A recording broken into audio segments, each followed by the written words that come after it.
Bom, gente, nós estamos falando aqui de Semana de Educação Financeira e o tema desse painel é sobre uma colaboração mútua entre segurados e seguradoras. E eu até vou usar aqui dizer que é quase uma coisa, um óbvio ululante. Não existe nenhum, pelo menos do que eu saiba, nenhum outro setor onde cooperação de quem vende e quem compra é tão necessária quanto seguro. Eu não vou bater naquele velho chavão de que é um mútuo, etc., porque acho que a gente já está um pouco cansado de ouvir isso, embora seja verdade. Mas a questão é relativamente simples. Sem uma cooperação devida da seguradora para com o segurado, ele não consegue entender o que ele está comprando e suas necessidades. Para ser absolutamente simples, a maioria das pessoas, imagino, infelizmente no Brasil a maioria das pessoas tem seguro de automóvel, mas não tem seguro de pessoas. Tem seguro de automóvel, mas não tem seguro de casa. Tem seguro do celular e, às vezes, não tem seguro-saúde. Esse é o Brasil, é onde a gente vive, não é um problema, é só uma característica. E aí, quando você imagina essas situações todas, a gente fala, puxa, então de seguro de automóvel e seguro de telefone, a gente entende. Seguro de residencial, a gente entende. Será, como consumidor, que nós entendemos? Será que na sua residência você tem o mesmo risco de alagamento? Eu não vou entrar nem na questão de alagamento e inundação, mas alagamento, você tem a mesma necessidade que o colega que está ao seu lado? Provavelmente não, a menos que vocês morem no mesmo edifício. E mesmo assim, dependendo, pode ser que não. Você tem essa informação só lhe é possível dar essa seguradora cooperar com o segurado, fazendo as perguntas corretas para ele. E só é possível que a seguradora consiga taxar bem o seu risco se a resposta do segurado tiver cooperação. Eu não estou falando de boa-fé nesse momento, estou falando só de cooperação, porque boa-fé, nesse contrato, sabemos todos nós, é mais do que obrigatório, é fundamental.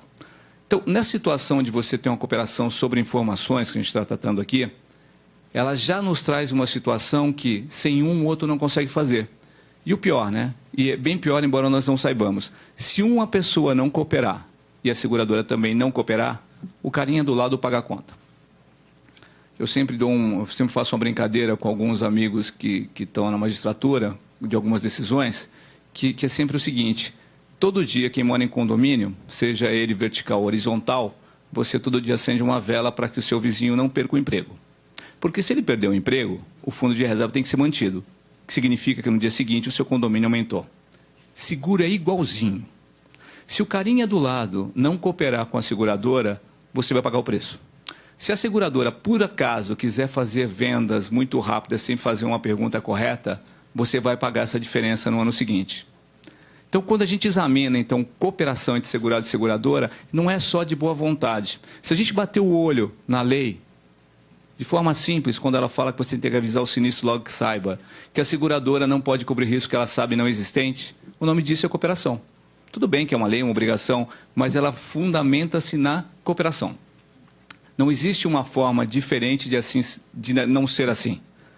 Os contratos que nós temos, e aí eu insisto muito em cooperação, lamentavelmente, e eu brinco com todo mundo, mas faço parte desse mercado, atuo nesse mercado, lamentavelmente a gente acha super simples, mas não é.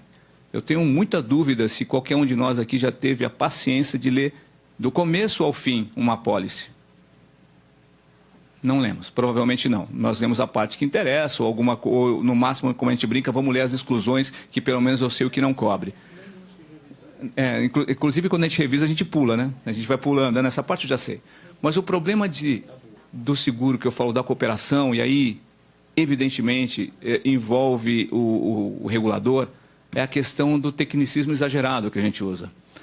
Eu brinco que a apólice é uma mistura de juridiquês com atuariês, que fica difícil de entender. Se é difícil para nós que trabalhamos com isso, vivemos disso, imagina para um segurado, que terá pouco tempo para ler. Para piorar, eu acho que o Márcio vai falar isso, para piorar ou para melhorar, recentemente, e eu falo recentemente porque não é tanto tempo assim, nós passamos por um mundo digital. Eu não tenho 50 minutos para fazer um contrato de seguros. Não tenho. Vou fazer que saia em 10, se eu tiver paciência. E se a gente for para a geração que está vindo aí, 5 já deu. Então, como é que vai ser a situação? Mútua cooperação. Perguntas claras, Eu não disse grosseiras, mas perguntas claras e respostas mais claras ainda. Sem esse nível de cooperação, o seguro no mundo digital não para de pé. Ele não para de pé. Porque se a gente pensar hoje num bom seguro de pessoas, ele significaria, quando a gente vai falar de uma análise de subscrição, provavelmente de 40 minutos de perguntas, para você taxar o risco de acordo com a sua necessidade. Porque quando a gente não taxa de acordo com as nossas necessidades, e acho que nós vimos isso na Europa recentemente, significa que todos vão pagar igual. Puxa, que legal, sociedade justa, blá, blá, blá, blá. Não, não é verdade. Né? Nós aprendemos nos bancos das faculdades que fazer justiça é tratar desigualmente os desiguais. Fazer seguro é taxar o risco de acordo com o seu risco, e não de acordo com o meu.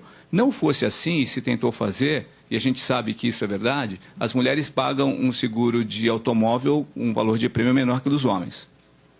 Tem várias explicações, geralmente é porque fica dentro da franquia as batidinhas. Mas não fosse isso, provavelmente o risco feminino é melhor que o masculino. Se nós taxarmos todos iguais, vocês acham que vai baixar o preço do seguro do automóvel de homem ou vai aumentar o de mulher? Óbvio que vai aumentar o de mulher. Você taxa para cima e nunca para baixo. Para isso tem que tratar diferentemente. E tratar diferentemente no seguro de pessoas ou seguro de saúde é de acordo com a sua vida, de acordo com a sua capacidade. Infelizmente, querendo ou não, todos vão morrer. Alguns aos 85, outros aos 95, segundo o Márcio, alguns aos 120, 125, com a vida regrada que ele leva. Em sendo dessa forma, o risco é diferente, porque o risco de uma pessoa que vai viver mais, ele vai ocorrer mais adiante. E quem vai viver menos, infelizmente, o risco está mais presente. E aí vem de novo, cooperação. As perguntas que se faz no seguro de pessoas, por exemplo, fora do Brasil, e não precisa ir muito longe, né? Não é um grande exemplo, eu sei, mas a Argentina, por exemplo, que está aqui do lado, as perguntas são maiores e mais duras. A pergunta é, você tem ou não tem tal doença? E a gente ainda está no nosso país que a gente fala aquela doença. Acho que a minha mãe ainda hoje fala aquela doença, ela não fala câncer. Pensei que você falasse que o Pelé era melhor que o Maradona. Não, aí também não vou entrar nesse cenário. Então, quando eu examino essas situações, gente, eu realmente fico cada vez mais certo, ou pelo menos mais seguro da minha ideia, e não da certeza, porque certeza ninguém tem, de que a cooperação no seguro é algo devido e necessário. Minha dúvida quando eu falo de cooperação é, será que nós cooperamos um com os outros? Eu sempre falo que a gente gosta, às vezes gosta, de usar uma forma de capacitação que só nós tenhamos. Ou seja, o seguro a gente tem que explicar. Para isso tem os seguradores, os corretores e o regulador. Óbvio que a gente precisa desses três, mas era muito melhor se o segurado entendesse pelo menos o básico. Eu me lembro que há muito tempo atrás, fazer conta ou investimento em banco também era assim. E hoje, basicamente, as pessoas já entendem alguns. Pelo menos CDI, poupança, algum investimento mais simples, Selic, as pessoas já sabem o que é. Então, se não é tão difícil fazer isso, não deveria ser tão difícil que nós fizéssemos o mesmo com seguro, pelo menos para os seguros mais propensos às pessoas. Acho que as pessoas não precisam saber de property, de E&O e E&O. Não precisam, mas seguro residencial, automóvel e de pessoas, a diferença de um acidente pessoal para um seguro de vida, e parece básico o que a gente está dizendo, mas já vi advogados falarem que é a mesma coisa, e não é, discussão sobre suicídio, não suicídio, que deveríamos ser mais claro, não é. Eu brinco até que data de vigência não é. A gente discute que é 0 hora e a SUSEP diz que é 24 horas. É a mesma coisa, não é. Não é a mesma coisa. 24 horas está acabando, 0 hora está começando. Isso para mim é meio básico. Mas ok, nós temos essa discussão ainda. Então, em falar em cooperação, ainda que o tema seja segurado e seguradora, eu diria que cooperação envolveria regulador, segurador, segurado e corretor. Ou qualquer outra forma de distribuição. Sem esses pilares, nós vamos sempre tentar, de tempos em tempos, melhorar. E aí, meu último ponto, que eu sempre falo de educação financeira e seguro está nisso, é uma preocupação que eu tenho, que eu realmente ainda não vi uma outra forma. É muito complicado para um país como o nosso falar em educação financeira e falar em seguro, que o seguro de alguma forma tem isso, num país ainda que a gente tem um baixo nível de educação. E quando a gente fala isso, geralmente a gente pensa em pessoas mais simples, mas não é. Se a gente pegar os exames recentes de escolas muito boas desse país, a gente ficou atrás de países bem piores que o nosso. Então, discutir educação financeira junto, sem discutir educação, e educação não estou falando de capacidade intelectual, mas de conhecimento das coisas, ter informação básica das coisas, é algo que ainda nós devemos a nós mesmos. E aí eu acho que a gente poderia dar um exemplo como seguradores ou como mercado de seguro, de começar assim, de alguma forma, informar, patrocinar, criar eventos como esse com o envolvimento da população em geral, que nós pudéssemos de alguma forma mostrar para todo mundo que o seguro é tão importante ou mais importante do que as coisas menos importantes. A tradução é simples, eu sempre falo que seguro de responsabilidade civil, para quem teve pela idade, acho que todo mundo viu, seguro de responsabilidade civil a gente acha que é só se acontecer um acidente. Não fosse o seguro de responsabilidade civil, provavelmente os carros ainda não teriam encosto. Não fosse seguro de responsabilidade civil, o retrovisor do lado direito ainda seria opcional. Não fosse seguro de responsabilidade civil, essas salas não teriam esses splinters e as saídas de emergência. Se a gente tivesse olhado para quem sobreviveu a andar no chiqueirinho de carro, entrar em alguns cinemas como todos nós entramos, a discussão é, por que foi tão importante? Seguro de responsabilidade civil. Sabe quando que a gente informou isso para a população? Nunca. Então a pessoa sempre imagina, lamentavelmente, como eu escuto, que seguro é um mal necessário. Não. Seguro é algo que você tem para um infortúnio, que se você não tiver, o cara do seu lado vai ter, e ele precisa receber. Bom, gente, eu acho que eu tomei o tempo do Márcio um pedaço, mas o Márcio agora tem coisas muito mais importantes para falar. Eu vou me ausentar um pouquinho, mas eu volto para pegar o final da palestra do Márcio e bater palma pelo menos. Obrigado. Boa tarde a todos. É uma alegria e uma vergonha estar aqui, e eu explico por quê. Alegria porque eu posso rever amigos que eu não revejo por causa do tempo, que é bilateral, né? Eu não consigo sair, eles também da empresa, e a gente acaba não se revendo, mas aqui a gente consegue se rever. E a vergonha é porque eu tenho que falar para uma plateia especializada e pela presença do Paulo Marracini ainda muito mais especializada, que para quem não sabe, além de ser um ícone do mercado, é uma pessoa que aqui no sindicato foi o presidente desse sindicato quando eu era presidente da comissão jurídica. Então a responsabilidade aumenta e eu torci tanto para que ele tivesse assistido a palestra do Tinte e tivesse ido embora, mas ao chegar eu vi que ele... Não, agora a vergonha já tomou conta. E queria agradecer também ao Washington pela apresentação palestra que ele fez, que já me resolveu uma série de problemas que eu ia colocar para vocês, mas, na verdade, a gente, como amigo de muito tempo, nós trocamos figurinha e eu mandei minha apresentação para ele antes do tempo, para que ele soubesse o que eu ia falar e para que ele tentasse, de uma forma, como ele fez, colocar para vocês tudo aquilo que eu ia abordar, mas de uma forma látere. Ele passou por alguns temas e eu resolvi fazer o seguinte. Como a gente vai falar de educação financeira, eu optei, embora muitos amigos advogados aqui talvez estivessem na expectativa de que a gente fosse falar um juridiquês, eu sou advogado por formação, trabalhei em algumas seguradoras e hoje em dia sócio do escritório Pimentel, junto com meu amigo Adilson Campoy, que aqui está. Eu optei por uma situação nada jurídica. Vocês já ouviram parte do Washington, portanto eu fico mais tranquilo para falar. E a vantagem de ter o Washington na mesa, ou parcialmente na mesa, é que também ele traz muita gente. Os funcionários deles vêm um monte aqui para assistir e a sala parece cheia, entendeu? E eles, muito simpáticos, olham para mim e falam o seguinte: não, mas nós viemos ver você. Eu falo, esse olerite assinado, vamos lá. E vem esse funcionário, viu? Isso que é o pior. O cara se livra dele e vem, né, Gerão? Beleza. Bom, vamos lá. Atendendo ao convite da Ana, a Ana pediu para que a gente falasse sobre segurador e segurado, uma relação de cooperação. Muito bem. Dentro de uma semana de educação financeira. Então, antes da gente falar de educação financeira, eu preciso falar do gênero antes de falar da espécie. Eu preciso falar de educação. E aí, quando eu falo de educação no Brasil, já está todo mundo olhando para mim assim, ó. E aí eu faço uma pergunta para vocês. Quem daqui, tirando o Paulo e eu, que somos de uma geração, não que eu seja da minha geração do Paulo, mas de geração... Quem aqui estudou em colégio público? Só para a gente fazer uma rapidez aqui. Você vê que ainda nesta geração tem muita gente. Aí eu pergunto, Quais dos filhos de vocês estudam em colégio ou estudaram em colégio público? Um. O senhor mora em São Paulo? Mora. Um único. Qual a idade dos seus filhos? Desculpa perguntar. 23. É realmente um herói. Não há uma. Eu voto na escola que eu estudei. É deprimente. Encontro milhares de amigos da mesma época. Depois dos abraços, depois da alegria do reencontro, a tristeza do o lugar tá. E eu fui na sala que eu estudei na 8ª série. Tem o mesmo rabisco no tijolo que eu fiz com o meu nome lá. Já nem sei quanto tempo foi isso. Esse é o retrato.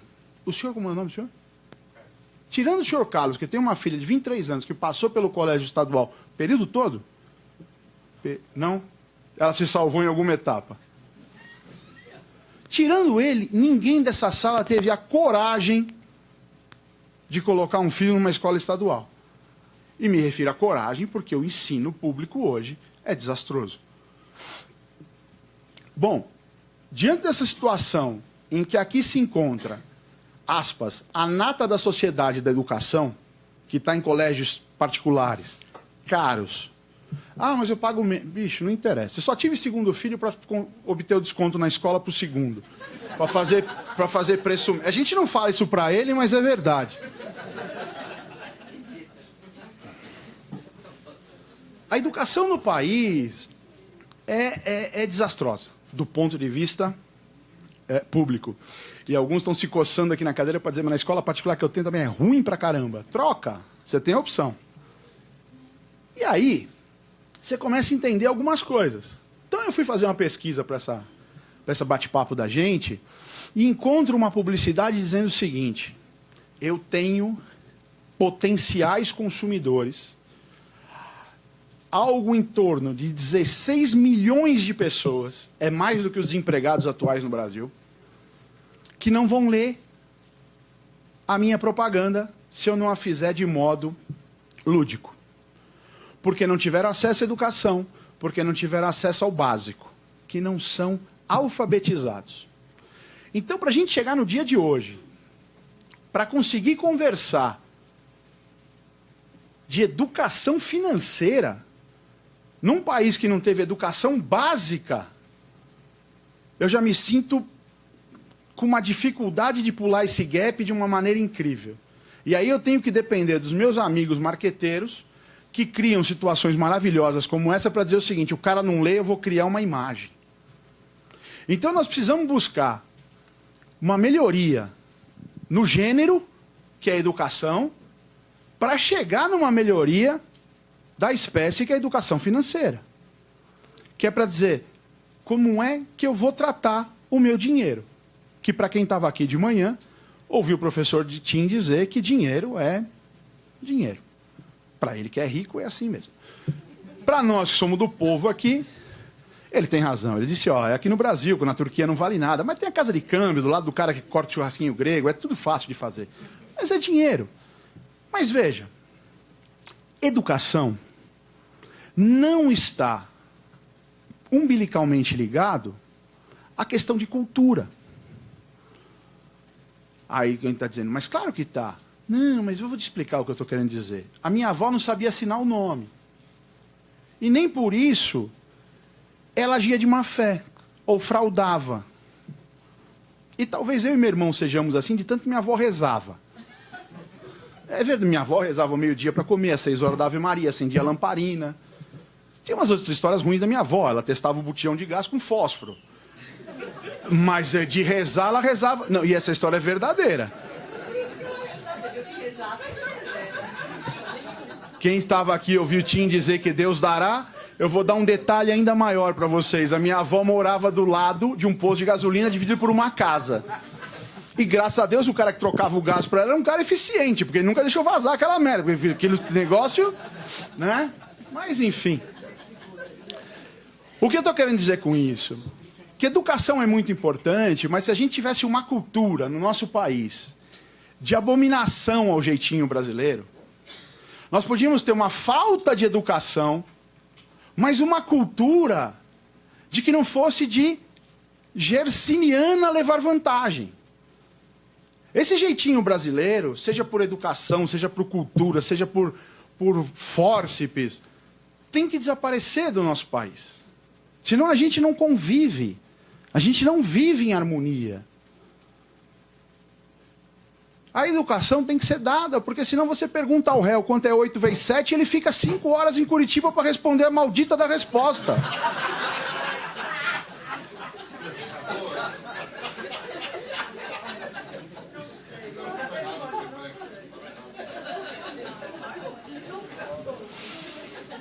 Eu sei que a pergunta é difícil, porque alguns de nós advogados, 8 vezes 7, eu faço 7 vezes 7 e somo outro, né?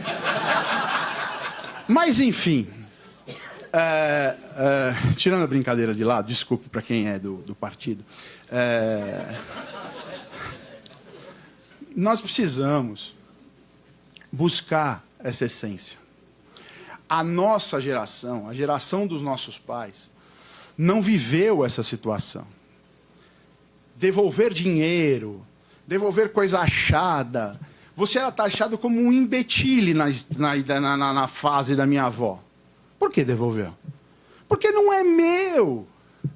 Hoje, né? E quando é que tem que começar essa educação? Essa educação tem que começar na idade daquele carinha da esquerda ali, ó. Que é filho dele e ele não pagou direito demais. O da esquerda é produção própria. E eu vou cobrar royalties da Ida depois. E é nessa idade, porque esses caras são da tal da geração Z. Se você que está aqui nessa sala e tem um monte de gente no escritório que é geração Y, e já os acha insuportável, porque eles chegam no seu escritório querendo sentar na sua cadeira, chegam lá na Allianz e querem sentar no conselho do lado do Paulo, que ralou... Eu não vou falar quantos anos, Paulo. Mas, enfim, que foi um ícone desse mercado, que foi uma pessoa que criou situações novas. Esse do Z é muito pior. Esse cara já observa... Esse cara nasceu touch. Esse cara fica puto quando o micro-ondas é por dedo lá. Ele quer touch, cara. Se tiver que virar um negócio, ele não quer. O Washington falou de 40 minutos... Quer ver rapidamente? Quem aqui pertence a algum grupo de WhatsApp? Não de trabalho, porque trabalho é um saco. Quem pertence a algum grupo de WhatsApp de alguma coisa? Quantos? Todos. Alguém assiste vídeo de 2 minutos no WhatsApp? O Katsu. O que você responde pro cara? Manda em vídeo, não me manda texto assim. Reduz essa porcaria, fala o que você quer falar. Quem é o consumidor daqui a alguns... esse consumidor já exige esse consumidor já existe hoje. Você imagina esse consumidor crescendo. Cortella disse a Maria Amélia e a mim, não porque estivemos com Cortella, porque a gente estava no evento dele, mas ele disse a nós que a partir do ano que vem, os alunos dele são os caras de 2000. O aluno está virando safra de vinho. Vem aí os de 2000. Que para nós é uma porcaria, né, Paulo? Vinho bom é de 99 para baixo. Mas, enfim, para o Paulo, não para mim. Eu não consigo tomar vinho desse tipo. Mas, enfim. Esse cara não contrata mais como antigamente. Ele não consome como antigamente. Porque ele já é educado de uma outra forma. Esse do lado direito, e esse não é produção própria, e eu estou... com um problema em casa, porque o outro tá bravo que eu não achei uma foto dele. Esse já é diferente. Esse vai chegar no mercado muito mais astuto, inteligente, formado. E eu, como fornecedor de produto ou serviço, não posso tratar esse cara da mesma forma. Porque esses dois carinhas já recebem lições de valores. Por internet, por televisão, por irmão, por pai, que os pais estão meio arruinados porque são da geração. Eu digo à minha esposa, e repito, na educação dos nossos filhos, se a gente não atrapalhar, já está bom demais. Nós não somos da geração deles. Nós somos jurássicos. Eu conto toda a palestra que eu vou fazer, que quando eu era boy sênior no Itaú Seguros, sabe a diferença de boy sênior para advogado júnior, certo?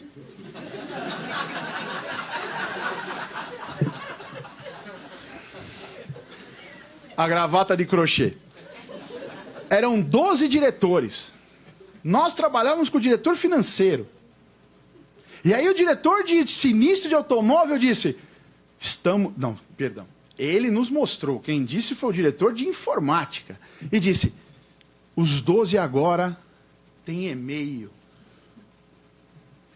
E nós subimos como uns retardados para ver o diretor de automóvel mandar um e-mail para o diretor financeiro. E aqueles idiotas, e eu estava dentro, saíram correndo para a sala do diretor financeiro e viram aquela merda chegando. E disseram, cara, isso é do cara. Não, maravilha. Aí o diretor financeiro, para mostrar mais sabedoria, disse, quer ver eu juntar uma planilha? Cara, isso é antes de 2000, não foi, foi ontem. O que ele fez? Ele botou uma porcaria de uma planilha Excel lá e nós saímos tudo correndo de volta pro cara. Foi o assunto do almoço todo. Você viu o que o cara fez? Bicho, é do caralho. E aí na cabeça de todo mundo falou assim, e o nude, será que passa? Como é que nós vamos usar esse negócio? Não tinha. Tinha 12 e-mails na companhia, os 12 diretores. Tinha pra ninguém. Hoje você tem no celular, que se eu não fizer um escândalo aqui, ninguém olha pra mim enquanto eu tô falando. Tá todo mundo no zap. Olha lá. Mas ela tá olhando pra mim. Seja feita a... É um cliente que disse, eu não quero Ah lá. Esse cara aqui conhece, domina. Você vai ter que falar com ele, você vai ter que vender para ele. Bom, com toda essa educação que você recebeu, e sabendo o que você vai fazer, em tese, muito sumarizado, você pode decidir, escolher, para onde vai seu dinheiro. E aí eu, como fornecedor de serviço ou produto, tenho que te conquistar.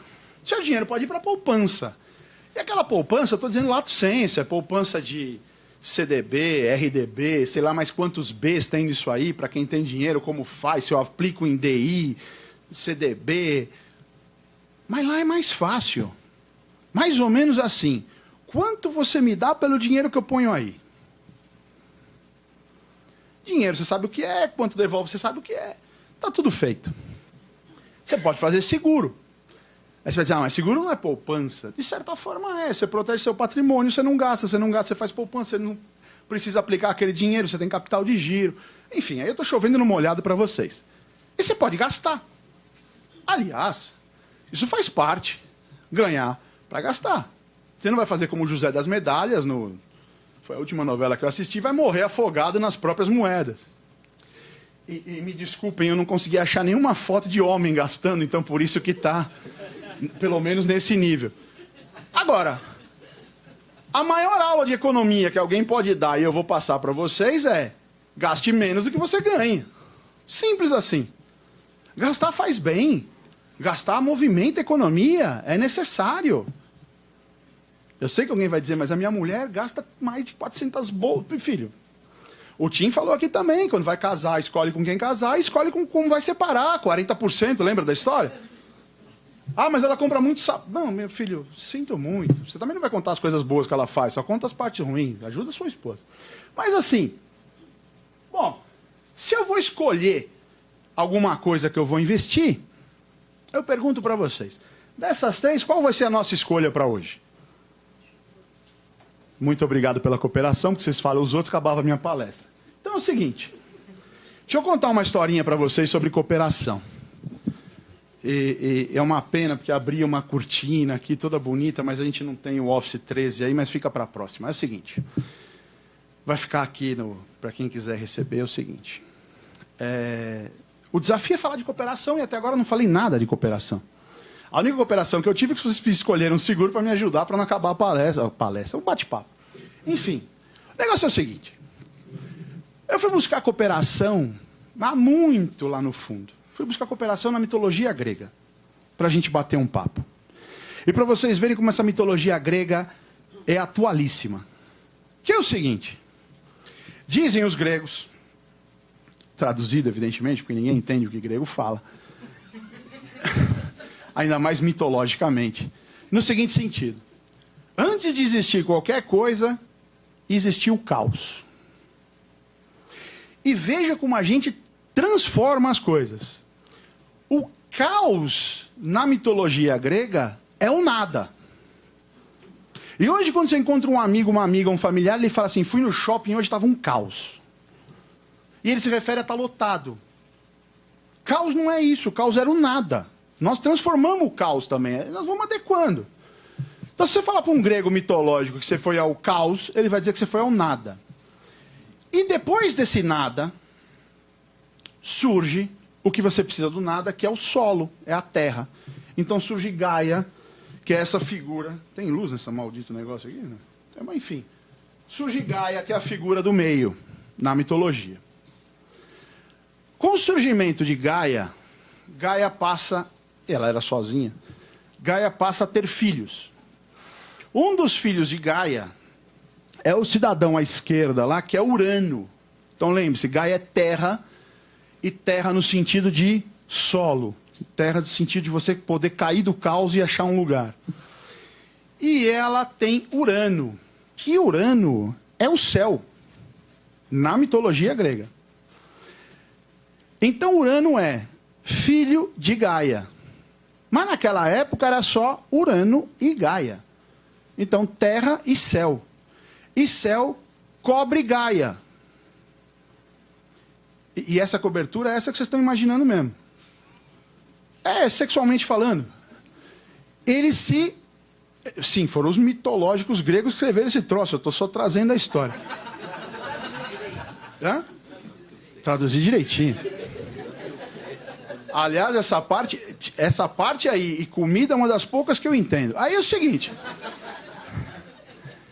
Gaia recebe o seu amante e seu filho, que é Urano.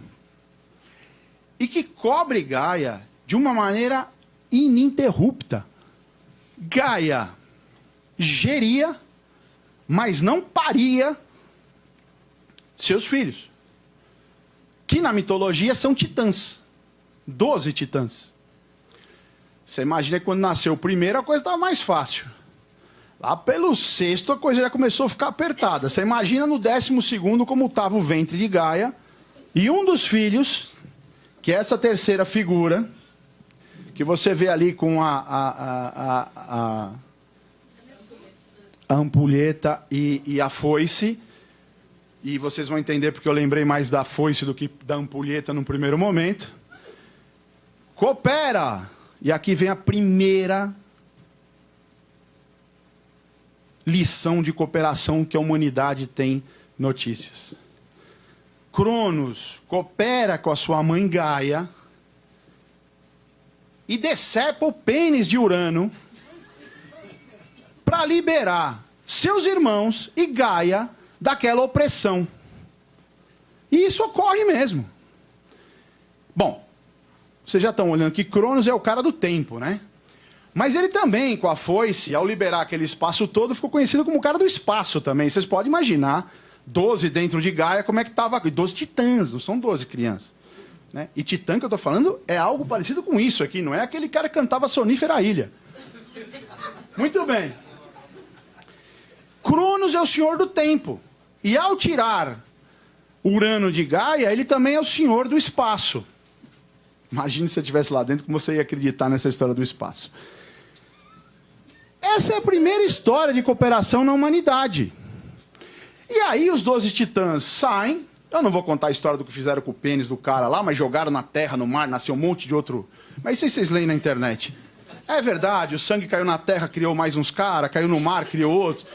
Netuno, lembra do Netuno? O cara lá, tá, Poseidon, sei lá, eu já me perdi na história, porque é tanta gente, mas enfim. Depois vocês leem lá, isso é muito legal. E Cronos é o cara do tempo. Né? E Cronos, ao fazer isso, assume a condição de liderança, que é aquela foto da esquerda ali. E Cronos busca, então, uma companheira, que é aquela cidadã da foto ao lado, E eu estou falando cidadão, mas são todos deuses. Eu devia estar falando senhor ex-presidente, deuses. Mas, enfim, só para vocês entenderem. Cronos, então, conhece Réia. Foi numa balada, Réia estava lá, naquele leão bacana, se conheceram e se juntaram na Grécia. O que acontece? Se você conseguir enxergar aquela figura da esquerda, você vai ver que Cronos, já um pouco ultrapassado, Cronos criou uma regra que era a seguinte. Obviamente, Cronos com Réia, que vocês vejam que Réia era uma princesa, ou uma deusa, perdão. Posso ser aqui, né, punido pelos deuses. Réia era uma deusa bonita, eles começaram a ter filhos. E que Cronos criou? Lembra, Cronos é o cara do corte. Filho de Urano. Porra, se filho fiz isso, Katsu que eu vou deixar os filhos crescer. Qualquer filho que chegasse aos joelhos de Cronos era engolido pelo próprio Cronos, como revela, aquela foto. Os gregos eram muito loucos, bicho. Esse negócio de LSD era um barato é nada. A mitologia grega é que... Essa história da avó que falou, vó, cadê aqueles selinhos que eu perdi lá na cozinha? Ela falou, não vai na cozinha que tem um dragão lá na cozinha. Cronos começou a ter filhos com Réia. Só que Réia começou a ficar puta da vida com essa história de que Cronos comia as crianças. E adivinha quem quem Réia, com a ajuda de Gaia, portanto, mãe e avó, esconderam Zeus, que é esse cara da terceira foto aqui. E aí todo mundo conhece Zeus, Olimpo, o cara que mandava aquela porcaria toda. Zeus é o primeiro dos olimpianos. E por isso ele é o mais forte dos olimpianos. Porque até então Cronos era a questão dos titãs. Você vai falar, vim para ouvir falar cooperação e os caras estão me explicando de teoria. Mas eu vou chegar lá. Zeus foi escondido pela mãe e pela avó. Cooperação entre mãe e avó para esconder Zeus. Por quê?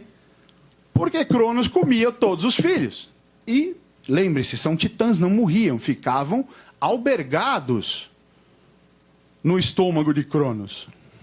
Não me olhe com essa cara, eu sou obeso, mas eu não tenho nenhum titã aqui dentro. Muito bem. Zeus cresce. Lembre-se, Cronos tinha mais 11 irmãos, 6 mulheres e 5 homens, e ele eram 6 e 6 titãs. Zeus cresce e diz, mas que porcaria é essa que eu não posso sair daqui? A mãe e a avó dizem, cuidado, seu pai come qualquer um que passe dos joelhos. Zeus disse, eu não tenho medo dele, eu vou enfrentá-lo. A mãe e a avó disse, cuidado, seu pai e aqueles seus tios malucos não são bolinho, beijo. Eles comem criança. Parece com um comunista dos anos 60, né? Zeus, então, enfrenta Cronos com ajuda. Só para vocês terem uma ideia, para bular Cronos, que já não era muito bom da cabeça, a mãe e a avó deram pedra para ele comer. E o cara comeu pedra, bicho. Zeus desafia Cronos e vence a batalha. Claro. Lembre-se o que fez Cronos. Segunda lição do mundo de cooperação. E aí vocês vão estar me dizendo assim, meu Deus, para fazer seguro eu tenho que cortar a genitália ou matar alguém da minha família? Não. É só para mostrar que a cooperação era muito pior. E aí, eu vou suprimir uma parte da história, mas eu vou falar da terceira cooperação do mundo. A terceira cooperação do mundo vem da história do Minotauro. Eu não vou contar a história inteira, porque ia ficar chato, mas eu vou ser rápido.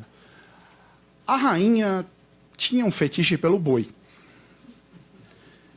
Só que não dava certo. Não encaixava. E chamou Dédalus, que era o cara da época. Dédalus era o cara que fazia tudo. Era o Niemeyer, ele construía a curva, ele era demais. E Dédalus construiu uma vaca de madeira e colocou a rainha dentro dessa vaca de madeira para conseguir atrair o boi. Vocês podem imaginar que, a essa altura do campeonato, a rainha estava mais ou menos na posição da MotoGP. E o boi não se fez de... Acabou com a história. O grande problema é que a rainha engravida. E aí nasce o quê? Todo mundo sabe, quer ver? Quem nasceu dessa história? O Minotauro. O rei olhou e falou, cacete desse moleque. Tem gente que não gosta de filho feio, você imagina o filho com a cabeça de boi. Falou, não, bichão, vem cá, chama Dédalus. Fala, bicho, quem inventou essa vaca? Ele falou, abre aspas, foi um amigo. Se isso te parece atual, é só uma coincidência. Ele disse, bichão, eu não posso ir pro reino com esse menino, com essa cabeça de touro, nós precisamos resolver essa história, o que nós vamos fazer? Dédalus, que era um engenheiro fantástico, um cara incrível, falou, vou construir um labirinto, a gente bota esse meio a meio lá dentro, e ele não consegue sair. E o rei disse, mas não sai mesmo? Ele falou, não sai. Sério? Sério. Como é que você vai fazer isso? Vou chamar meu filho Ícaro, e nós vamos construir esse negócio com mais uma galera aí, nós vamos fazer. Pode fazer? Pode fazer. Então tá bom. Fizeram o tal do labirinto, o rei chegou e falou, bicho, se alguém sair daí de dentro, você vai ser condenado à morte. Aí ele disse, tá bom, não tem problema, eu garanto pro senhor que ninguém sai daí de dentro. Garante mesmo? Garante. Ninguém sai.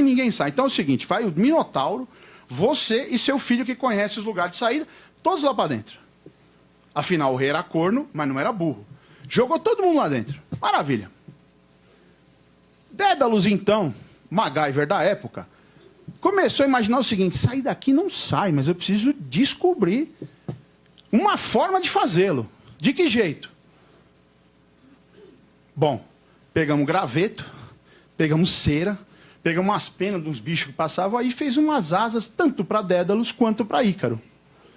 E disse para Ícaro, filho, presta atenção. Se voar baixo, os caras te derrubam. Se voar alto, aí todos vocês sabem, a cera derrete pelo sol e você vai vir de cabeça aqui para baixo e vai se esborrachar, meu filho. Pode deixar, papai. Aliás, essa é uma frase que todos vocês que têm filho escutam. Papai, eu entendi o que você falou. Mamãe, eu entendi o que você falou. É uma mentira deslavada. Muito bem. O que fez Ícaro? Deu as primeiras voadas, achou aquilo, pô, falou, cara, isso aqui é incrível, meu. E foi para um lado e foi para o outro, e o pai dizia, não vai lá.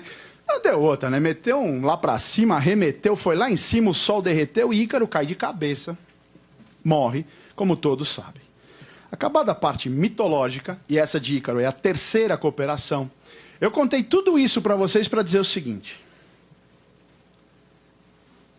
A cooperação em si mesma pode não ser boa, principalmente se os cooperados não agirem de maneira adequada. E todas essas frases que eu vou falar agora com vocês estão em aspas, porque são de Clóvis Barros Filho. Você imagina que eu ia ter capacidade para fazer um negócio desse sozinho. Também cooperei, eu peguei a imagem dele e fiz. Então veja lá. Essa primeira fase já te diz, eu conheço essa história. Quando eu pergunto e respondo, quando eu respondo e pergunto, eu conheço essa história, é do meu ramo. E a cooperação é um excelente meio se estiver alinhado com seus fins. Você acha que para Urano a história do... estava alinhado com os fins que ele desejava? Mas não deixou de ser cooperação entre Gaia e Cronos. Em proveito próprio, a cooperação naufraga. E isso é fundamental para a gente entender o nosso negócio. Por quê? Porque no nosso negócio, essa cooperação só pode ser de mão dupla. De ganha-ganha. Alguém me disse que naquelas flechas que eu coloquei está escrito, você vence, eu venço, nós vencemos. Porque eu trabalhei 10 anos numa empresa americana e toda vez que chegava um gringo na porta da minha sala, eu dizia para ele, please, between. Até hoje eu não aprendi esse troço. Nós temos que ter uma relação de ganha-ganha objetivando uma finalidade. E essa história do between é verdadeira. Não ria porque isso dói. Mas eles entravam. Eu preciso estabelecer entre o meu dialogador e eu uma relação de ganha-ganha, de cooperação. Se nós não cooperarmos para aquela finalidade, eu não atinjo o resultado. O Tim disse, o Washington disse, vocês dizem, todo mundo diz o seguinte: se eu não conversar contigo no mesmo regramento, tá ruim aí de tempo? Não? Tá bom. Não vai muito que isso não. Se eu não conversar contigo no mesmo objetivo, eu não chego a cooperar.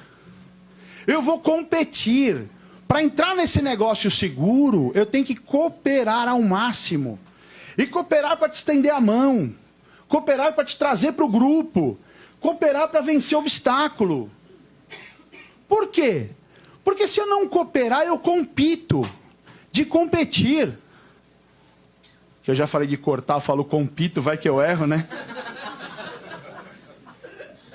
Percebam nos desenhos dos burrinhos que se eles tensionam a corda em sentidos opostos, eles não chegam a resultado. Bastou cooperar, todo mundo come. Não. Enfim. Não foi boa. Isso parece frase da 89. Se organizar direitinho, todo mundo se acerta. Foi mal essa. Mas enfim. Para eu entrar para esse grupo, eu preciso cooperar. Eu preciso estar alinhado.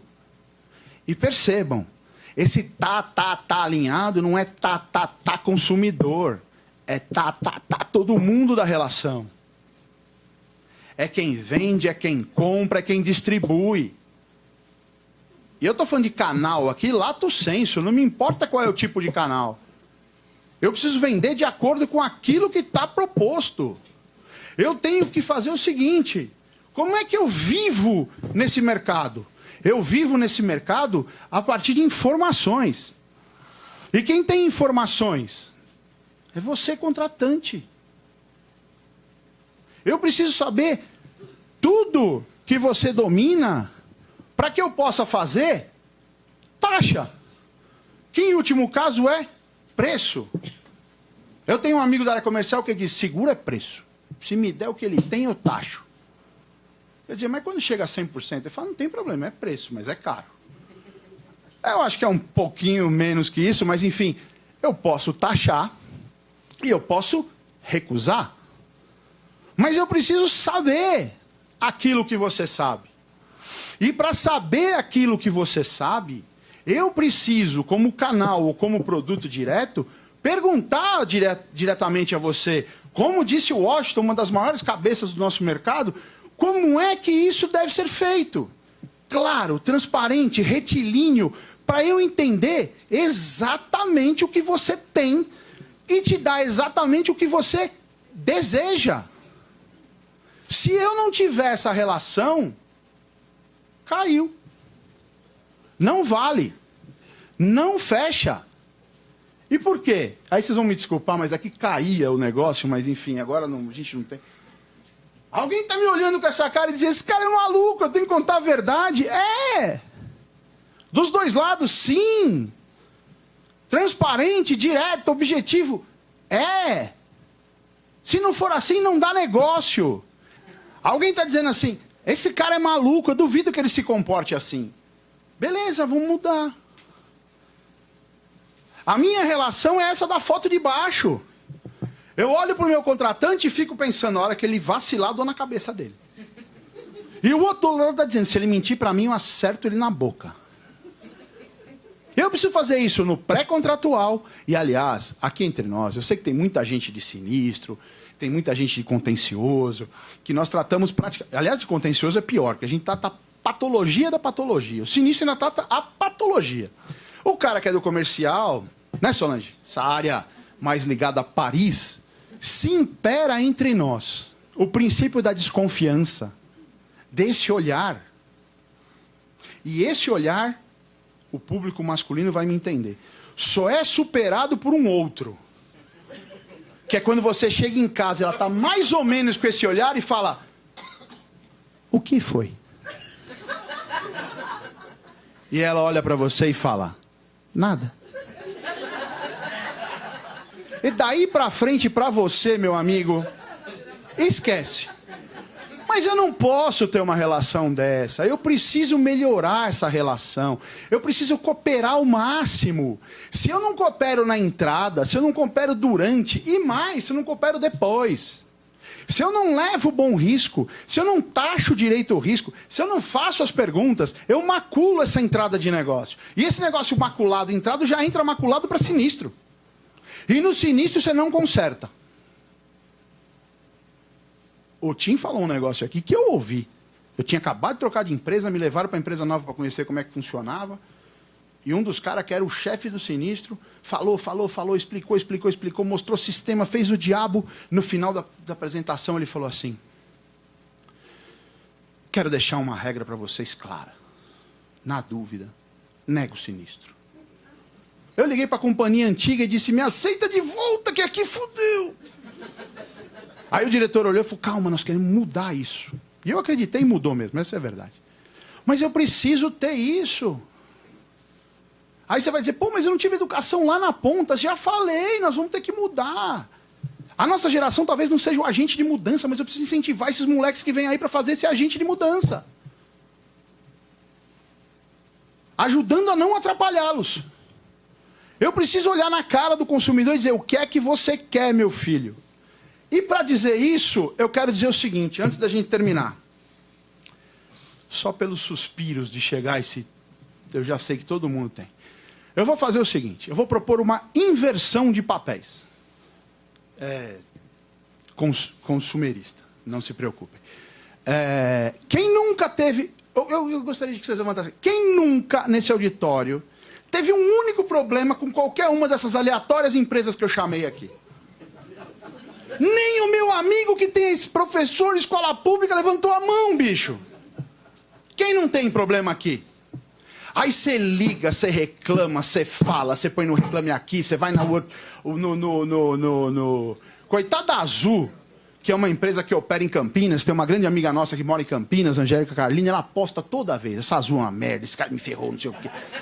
A Azul vai mudar a sede. Não, porque eles não atendem direito, então vai mudar a sede. Então, assim, quem nunca teve um problema com essa aqui, que desliga o telefone e diz: não é possível, esses caras não me entendem como consumidor. Esses caras não fazem o que eu desejo, esses caras não me compreendem. E quem está falando isso somos nós, que falamos de endosso. Sai daqui hoje e pergunta para sua mãe o que é um endosso. Você não vai jantar, velho. Nós precisamos, dominadores da informação, facilitar para esse consumidor que vem buscar. As insurtechs estão aí.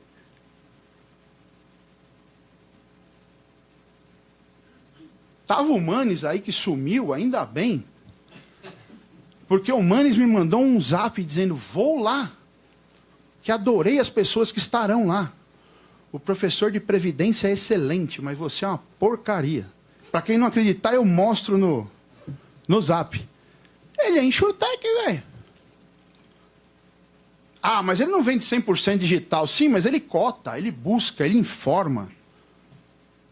A outra lá, não vou falar o nome, mas enfim, qualquer uma. Nós fizemos uma coisa. Eu e a Adilson fomos fazer uma palestra no Uruguai sobre novas tecnologias.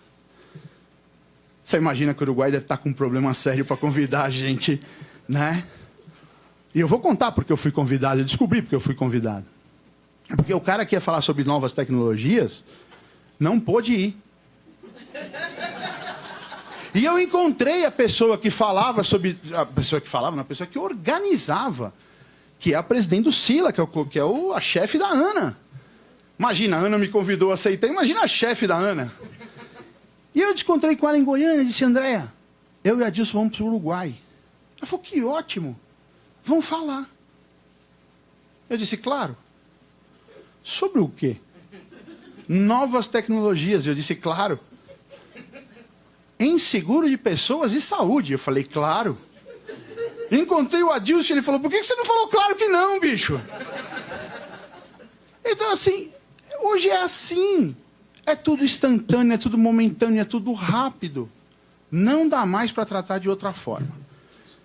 E aí eu estou dizendo, Quando você xinga esse cara, e eles fazem encontro do grupo deles assim, eles xingam a gente. Porque a gente fica aqui dizendo, esse consumidor não sabe nada, esse consumidor é uma porcaria, esse consumidor... Ele não sabe que furto qualificado é diferente de furto simples. Ou, você passou 5 anos na faculdade de Direito e você não sabe. Desculpa ser tão direto. Eu também não sei, não precisa. Nós tivemos 1 ano ou 2 de Direito Penal para descobrir a diferença do furto qualificado, do furto simples, do furto por não ser... Você lembra? Não lembra. E aí eu boto na pólice e cobre furto e roubo. Quando dá o sinistro, alguém diz, mas eu guardei meu telefone no armário da igreja. Eu falei, isso é um furto betificado, mas não é qualificado. E para finalizar, o consumidor tem essa visão de você. Ou esse desejo que você pague, que você seja rápido, que você seja incrível, que você seja instantâneo. E eu tenho certeza que tem gente da área comercial aqui dizendo, eu tento isso todo dia, mas eu não consigo, tem uma SUSEP que me atrapalha, tem um diabo do jurídico que fala que eu não posso fazer, eu queria ser assim. Então não vende essa expectativa, compadre. Porque a pior coisa que tem no consumo hoje é dizer para o cara que vai fazer uma coisa e você não faz.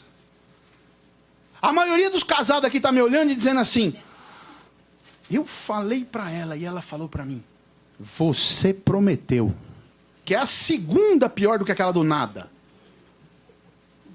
Não prometa. Prometa o que pode entregar.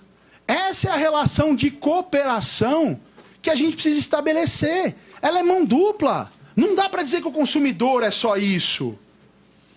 E é por isso que eu agradeço a colaboração de vocês. Muito obrigado. Eu não tenho 0,01 milésimo da capacidade, da criatividade, do conhecimento, principalmente, nem do Washington, que já retornou e poderia nos dar a alegria da sua presença aqui na mesa, e do Márcio. Mas realmente não sobra nada para acrescentar. Então, em rápidas palavras, eu fiquei mirabolando aqui o que eu poderia colaborar, né, a expressão do dia, com esse nosso encontro. Então, é constatar que, de fato, esse é o nosso universo do seguro e esse é o contrato que efetivamente é um contrato de colaboração. A nossa querida amiga, lembrada aqui pelo Márcio, Angélica Carlini, nos ensina sempre que esse é o verdadeiro contrato de solidariedade. É por essa solidariedade e por essa necessidade de existir um mútuo, porque nós todos sabemos que não existe seguro sem mutualismo e sem cooperação, é um significado da mesma expressão, que nós precisamos cada vez mais levar àquela outra parte que deveria ser encarado como aquele brocardo que diz, acho que atribuído aí à filosofia indiana, se não me engano, né, a Gandhi, de que não existe o outro, né? Levar ao consumidor, ao participante essencial desse nosso negócio, transparência, informação, que é tudo que ele precisa. E aí, por uma colaboração também, eu gostaria de lembrar do trabalho magnífico que a CNSEG vem fazendo através dos colóquios do consumidor. Vamos para o 5º colóquio, certamente em agosto, em Belo Horizonte, mas eu participei do colóquio, o 4º agora em João Pessoa, e é incrível como constatamos assim, a necessidade de aproximação daquela figura dos 2 burrinhos brigando ali, e ninguém vai para o lado certo junto com o outro, né? Fica esse embate, essa guerra entre órgãos de defesa, entre instituições prestadoras do serviço, órgão regulador, canais de distribuição, cada um puxando a corda para o seu lado. E realmente isso não vai funcionar nunca, né? No máximo, com todos esses componentes, nós vamos ficar girando como remadores que não se acertam no passo da remada. Então, realmente, é necessário, e esse papel dos colóquios demonstra realmente essa viabilidade do diálogo. Os resultados obtidos em cada um desses colóquios têm sido muito expressivos. E quanto ao linguajar, ao nosso segurez e juridiquês, né, isso também a gente precisa modelar um pouco mais para trazer para o novo momento, para o consumidor que não consome mais no contrato em 40 minutos, que não tem esse tempo, a gente também precisa adequar as expressões, né? E não basta só colocar o glossário lá no início das condições da pólice.